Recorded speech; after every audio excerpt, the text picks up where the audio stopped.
Hello there everyone, my name is Udit and in today's video we'll be covering introduction to the data structure. Okay, so throughout this series I'll be going through the data structure, what data structure is and how you can implement it. So we have already learnt about the basic programming in C in the previous semester, and we know how to write, debug and run simple programs in C language. So our aim during that phase was to design a good program, right?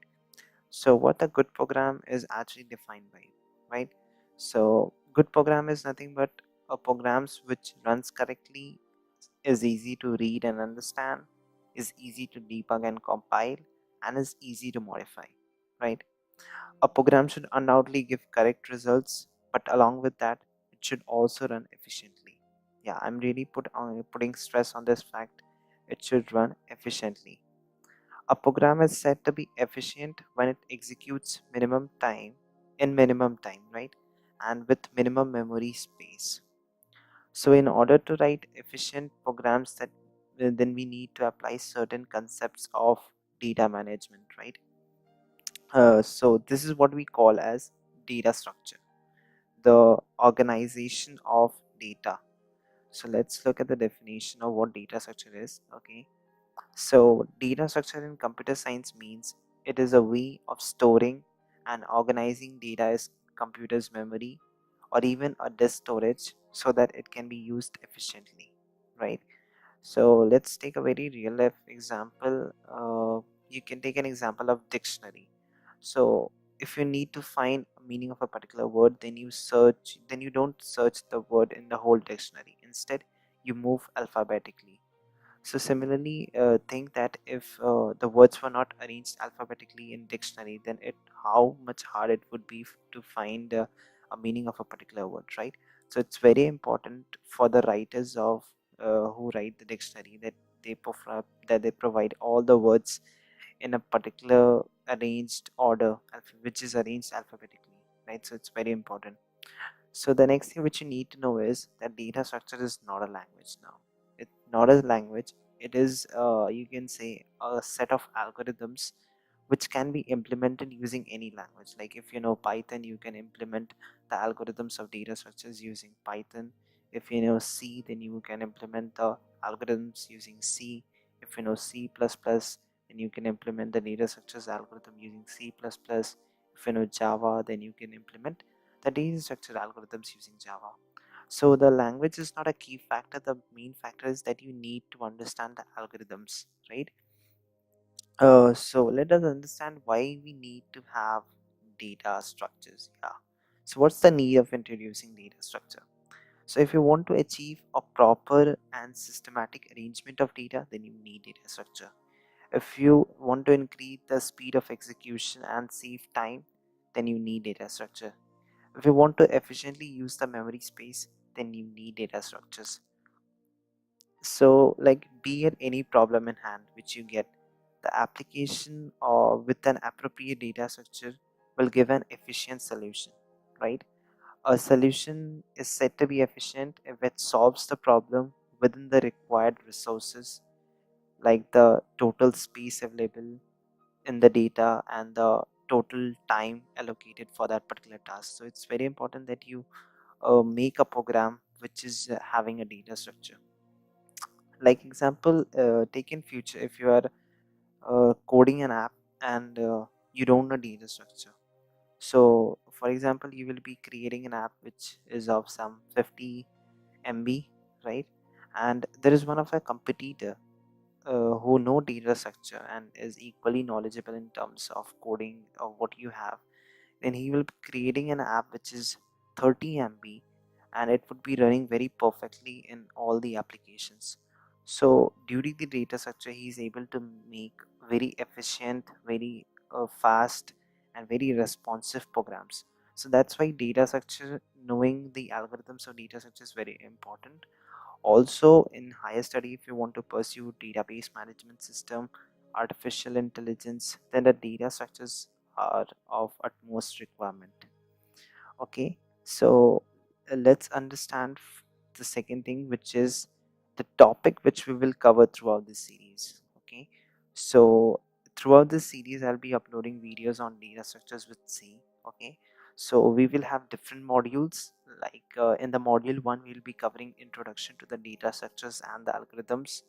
In the module 2 we will study structures and union. In the module 3 we will have linked list. In the module 4 we will have stacks. In the module 5 we have queues. In module 6 we have trees. In module 7 we have efficient binary trees. In module 8 we have multi-way search trees, which is a bit thing which is might be very new for someone, but yeah, if you really work on this module it's going to be very easy for you. The module 9 will be on hips. Module 10 is graphs. Module 11 is searching and sorting, in which we'll be covering through every sorting methods. Module 12 is hashing and collision. Module 13 is the end of this series, which is files and their organization, right? So let's see the next thing, which is types of data structures, right? So what data structure, uh, types of the data structure. So data structures are generally categorized into two classes. They are primitive data structures, and non-primitive data structures. Okay, so primitive and non-primitive data structures are basically the two types of data structures. Okay, so primitive data structures are the fundamental data types which are supported by a programming language, right? Some of the basic primitive data types are integer, real, character, float, pointer, etc. Okay, so you might feel sometime that you in the book there it's been written data types. So the data type basically means the basic data types or the primitive data types. Okay, the non-primitive data structures are those data structure which are created using the primitive data structures. Yeah, they are using the primitive data structures, and they are being created. So these are type of the second type of data structure, which is non-primitive data structures.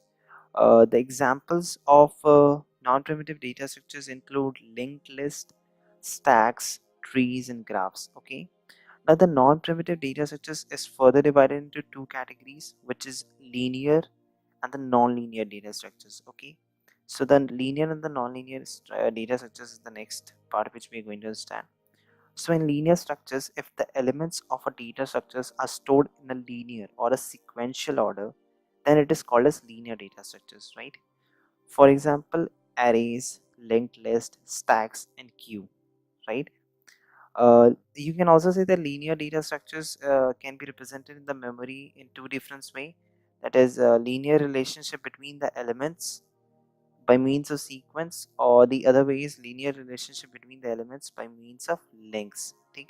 Okay, so by means of links is a concept of linked list, which we will understand later. Okay, so don't worry about it so much. Like, I'm giving you a very simple example. Like, if you declare an array, let's say int, the array name is ARR and the size is 5. Okay, so you will be having an array which is having 5 boxes, right? So you can notice that there are 5 boxes in this particular array, and the boxes are placed sequentially next to each other. So if you know the address of this particular box, then you can actually jump to this section by incrementing the address. Okay, so because they are arranged sequentially, so this is what we basically call as uh, linear data structures. Okay, however, if the elements of a data structure are not stored in a sequential order, then it is called as nonlinear data structures.